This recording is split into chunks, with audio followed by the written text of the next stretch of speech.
Bonjour à tous, avec cette vidéo j'ai envie de vous donner des informations sur une pratique très intéressante qu'on appelle EFT, Emotional Freedom Technique, qui vient donc des États-Unis, qui est une technique donc de libération émotionnelle. Et j'aimerais vous l'expliquer par rapport à une compulsion, par exemple le chocolat. Alors cette technique consiste à tapoter sur des points d'entrée et de sortie de méridien. Donc, je ne sais pas du tout ce que vous imaginez par rapport à l'acupuncture. Et en tous les cas, ce sont des techniques ancestrales qui datent de plus de moins 4000 ans d'années avant Jésus-Christ. Donc ça a vraiment été testé de plein de façons différentes. Donc je vous propose tout simplement de tester sur vous et de vérifier par vous-même l'efficacité de cette technique. Alors comment ça se présente? Tout simplement, vous allez d'abord savoir sur quoi vous allez travailler. Donc là, par exemple, une compulsion au chocolat, vous allez d'abord évaluer l'intensité de la compulsion sur une échelle entre 1 et 10. 10 étant « Ah, il faut que j'y aille tout de suite ». 1 étant « J'en ai pas ». Donc vous évaluez ça et ensuite vous allez dire une phrase qui va commencer par « même si ». Ensuite vous allez énoncer le problème. Donc même si j'ai l'envie de manger du chocolat. Et puis vous allez finir la phrase par « je m'aime et je m'accepte tel que je suis ». Donc comme ça permet de partir vraiment de ce qui est, de ce qui se passe là, tout de suite, dans votre vie. Vous pouvez le faire aussi en prévision, mais c'est beaucoup plus efficace en général quand vous le faites, quand c'est là. Mais c'est bien aussi, vous pouvez tout à fait le faire en prévision. Par exemple, même si j'ai une convulsion pour le chocolat à 10 h le matin, en le faisant à 8 h par exemple, je m'aime et je m'accepte tel que je suis. Ensuite, donc, les points sur lesquels tapoter. Donc, ces points sont des points d'entrée et de sortie de méridien, des points d'acupuncture. Et c'est comme si tout d'un coup, vous étiez en train d'appuyer sur la pédale de frein. Donc, quand vous avez des émotions, c'est parce que vous êtes activé. Donc ça, c'est un peu le système sympathique qui est activé. Quand par contre, vous appuyez sur la pédale de frein, c'est le système parasympathique que vous êtes en train d'appuyer. Et dans une voiture, quand vous appuyez sur l'accélérateur ou quand vous appuyez sur la pédale de frein, ça ne fait pas du tout la même chose. Donc là, il va s'agir de retrouver ce qui vous active, l'émotion ou le comportement ou les pensées, et puis d'appuyer en même temps sur la pédale de frein pour que tout ça puisse changer et devenir beaucoup plus confortable et aller vers ce que vous avez envie de mettre en place. Alors quels sont les points? Donc tout d'abord le point karaté, 3 doigts, et vous allez tapoter sur ce point-là. Voilà. En disant donc cette phrase, même si vous énoncez le problème, je m'aime et je m'accepte tel que je suis. Ensuite, sur tous les autres points, vous allez tout simplement énoncer le problème. Donc il y a d'abord le point du dessus. Ensuite, il y a un point ici, au niveau du sourcil. Et puis quand vous tapotez, allez-y franchement, hein, vous n'êtes pas en sucre, ni en farine, donc vous pouvez vraiment y aller de bon cœur. Et vous pouvez soit taper avec les deux mains, soit avec une seule main. Donc après, là, c'est juste au niveau des yeux, au niveau de la tempe, ici. Le point suivant, juste en dessous des yeux. Et là, vous pouvez utiliser 3 doigts. Moi, j'aime bien le faire avec les deux mains, sur certaines parties du corps. Il y a d'autres personnes qui préfèrent le faire avec une seule main. Donc là, après, c'est entre le nez et la bouche. Et puis sur le menton. Donc ça suit tout le long du visage. Après, ici, vous avez donc entre l'omoplate et l'os devant, là, vous avez un petit creux. Et donc vous tapotez ici. Mais là, c'est pareil, hein. Allez-y franchement. Hein. Et puis après, c'est vraiment dans l'alignement de l'aisselle et de la poitrine. Donc à ce niveau-là. Et là, c'est pareil. Vous pouvez y aller. Et c'est à chaque fois, vous tapotez environ une dizaine de fois. Et puis, c'est juste ensuite sous la poitrine. Voilà, sur les côtes. Et là, vous allez sentir, hein, de toute façon, régulièrement, ce sont des points qui font un petit peu mal, des points qui sont un petit peu sensibles. Après, il y a les points de la main. Alors pour ça, hop, vous allez prendre ce pouce, 2 doigts, que vous mettez comme ça, et donc à l'extérieur du pouce.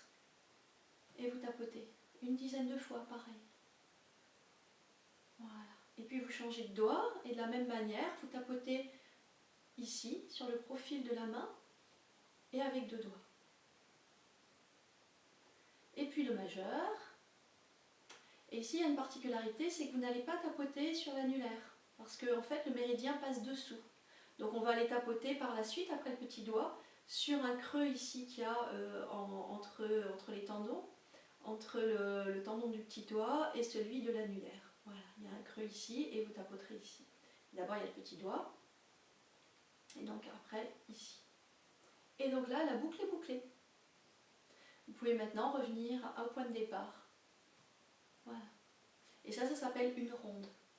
Donc il y a à peu près 15 points. Moi je vous conseille vraiment de tous les faire, pas que les points sensibles. Je sais qu'il y a certaines personnes qui ne font que sur les points sensibles. Pour être sûr d'avoir un effet global, moi je vous conseille vraiment, et de ne pas oublier certains points, je vous conseille vraiment à chaque fois que vous faites une ronde de faire tous les points. Voilà, et la plupart du temps, sur le problème, on va faire plusieurs rondes, et sur la solution, on va en général en faire un petit peu moins. Donc vous évaluez l'intensité de votre problème sur une échelle de 1 à 10, vous faites ensuite la ronde, et puis ensuite vous réévaluez sur une échelle de 1 à 10 à combien le problème est descendu. Et puis ensuite vous mettez en place, vous faites la même chose avec la solution, et puis vous reconstatez qu'est-ce qui s'est passé dans votre corps. Et à ce moment-là, soit vous avez toujours cette compulsion sur le chocolat, et donc parce que vous êtes tombé peut-être un petit peu à côté, c'était pas tout à fait là-dessus que cette partie de vous avait envie de travailler. Et parce que des fois, bien sûr, les causes d'une compulsion, par exemple pour le chocolat, ça peut être des causes très internes. Là, vous travaillez surtout seul, avec cette technique, tout seul chez vous, sur ce qui se voit, sur ce qui dépasse, mais peut-être pas vraiment sur les causes profondes, les causes internes qui font qu'une partie de vous pensait que d'aller chercher, de prendre du chocolat, pouvait satisfaire certains de ses besoins. Voilà, donc là je vais vous faire maintenant la démonstration de quelqu'un qui a une compulsion au chocolat. Bon, en l'occurrence, je mange quand même beaucoup de chocolat et c'est vrai que ça va peut-être me freiner encore plus. Voilà, maintenant chacun imagine la dose de chocolat qui lui est intéressante et confortable. Pour moi, je pense que 3 carrés de chocolat à 85 ou 99% par jour, c'est une dose tout à fait raisonnable.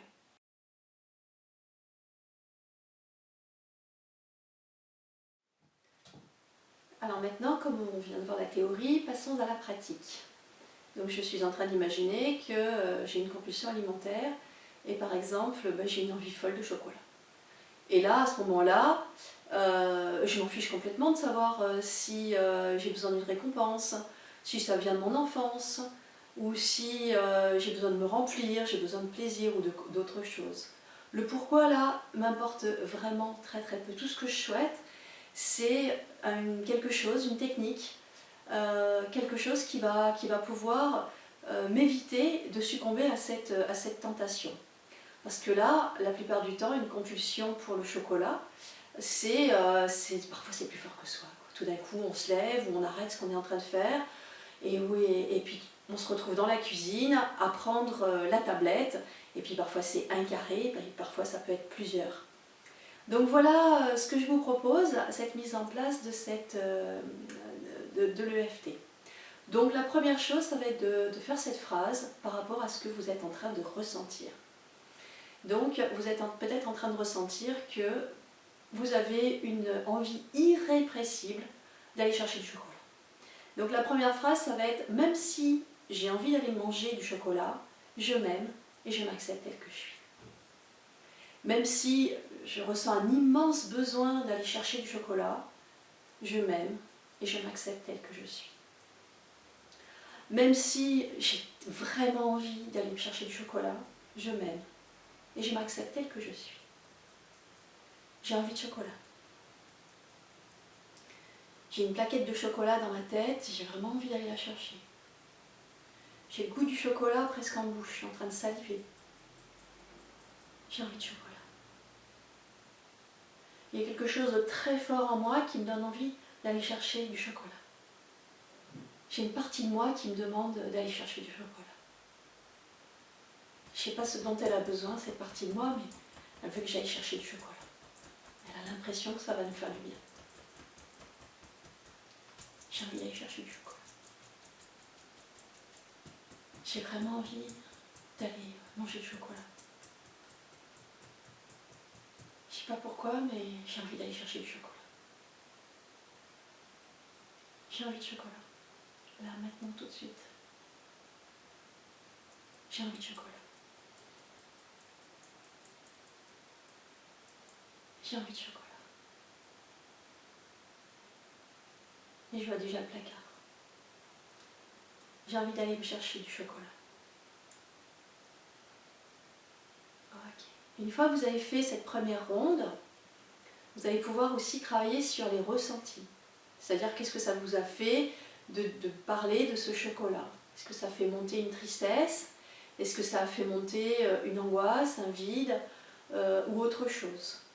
Donc là, vous parlez vraiment maintenant de vos ressentis et vous allez faire une nouvelle boucle sur les ressentis. Donc là, par exemple, s'il y a quelque chose dans la gorge, vous allez dire, même si je ressens quelque chose dans la gorge qui se serre, je m'aime et je m'accepte tel que je suis. Peut-être que l'idée d'avoir parlé du chocolat, ça fait monter aussi une tristesse ou quelque chose. Alors, même si je me sens triste, je m'aime et je m'accepte tel que je suis. Ou peut-être que ça vous a fait penser à un grand vide ou l'envie d'une récompense, ou l'envie d'être aimé, ou en tous les cas des attentes qui n'ont peut-être pas été comblées. Donc là, vous pouvez dire vraiment exactement ce que vous ressentez. Donc même si je ressens un grand vide à l'intérieur de moi, je m'aime et je m'accepte tel que je suis. J'ai de la tristesse. Je ressens un grand vide. Mes attentes ne sont pas comblées. Peut-être que c'est pour ça que j'ai envie de chocolat. Je me sens triste. J'ai la gorge qui est serrée. Ma gorge est serrée. Ma gorge est serrée. Et je ressens une grande tristesse. Mais je suis en colère après moi. Je suis en colère d'avoir cette envie de chocolat. J'ai envie de prendre soin de moi. Je me sens triste d'imaginer que le chocolat, ce soit la seule alternative. J'ai la gorge qui est serrée.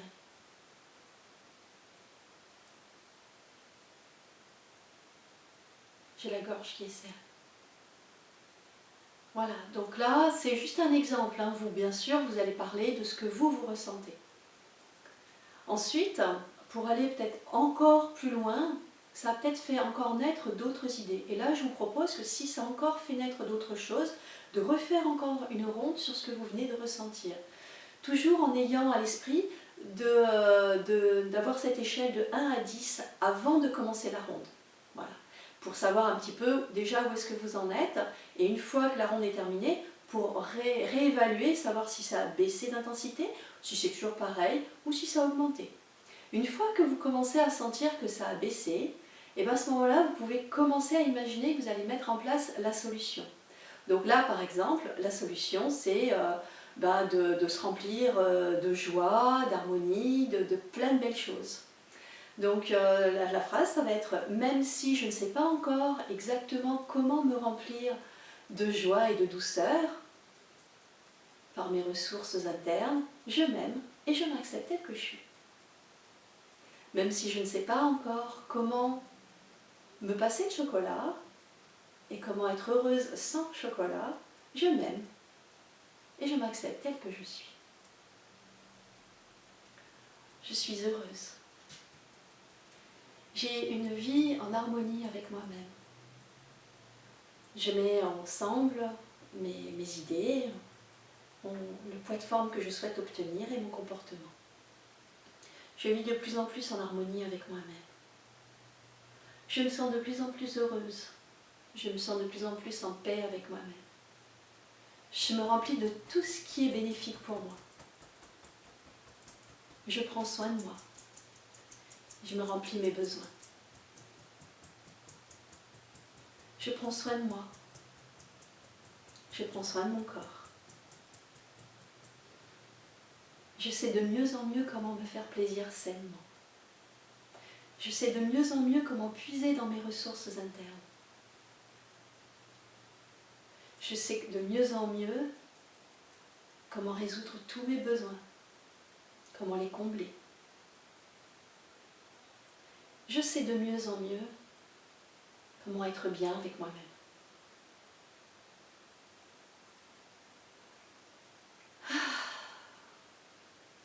Et vous pouvez à un moment donné vraiment ressentir un grand soulagement, un grand apaisement, comme quelque chose qui se libère en vous. Alors bien sûr, tous les mots que je viens d'utiliser ne sont que des exemples. Les plus utiles seront ceux que vous allez faire vous-même par rapport à vos ressentis. Le but étant vraiment de ressentir à un moment donné cette détente qui s'installe dans le corps. Alors bien sûr, avec l'EFT, on peut aller bien plus loin. Mais déjà tout seul, de commencer comme ça, vous allez voir à quel point cette technique extrêmement simple, extrêmement rapide, peut vraiment mettre en place de tout nouveaux comportements. Peut vraiment vous faire arrêter des compulsions telles que l'envie de chocolat, que ce soit le matin, à une pause, après à manger, en regardant la télé, ou n'importe quel moment. Parce que vous aurez toujours sur vous cette capacité à ressentir, et puis cette capacité à vous tapoter sur des points d'acupuncture, donc des points qui permettent d'activer le parasympathique et donc de freiner. Voilà, je souhaite que cette vidéo vous ait apporté des choses très utiles que vous allez pouvoir utiliser dès maintenant. À très bientôt pour une nouvelle vidéo. Merci, au revoir.